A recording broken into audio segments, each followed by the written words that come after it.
এক বউ তার শাশুড়িকে অনেক ভালোবাসতেন। শাশুড়ি যখন যা করতে বলতো মেয়েটি তাই করতেন। একদিন পাশের বাড়ির এক মহিলার সাথে শাশুড়ি কথা বলছিল।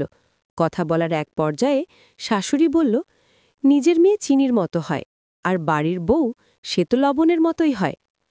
পাশের রুম থেকে বউ সেই কথাটি শুনে ফেলল। সেই দিন থেকে বউয়ের খুব মন খারাপ থাকত এবং শাশুড়ির সাথে তেমন কথাও বলতো না। কয়েকদিন পর শাশুড়ি তাকে জিজ্ঞেস করল, আচ্ছা বৌমা, তোমার কি হয়েছে? তুমি সবসময় মন খারাপ করে থাকো কেন? বউ বলল, মা, সেদিন আপনি বললেন মেয়ে চিনির মতো হয় আর বউ লবণের মতো হয়। বউরা কি সবসময় খারাপই হয়? শাশুড়ি তখন বলল, শোনো মা, তুমি আমার কথার মানেটা ভালোমতো বুঝতে পারোনি। আমি বলছিলাম মেয়ে চিনির মতো হয়।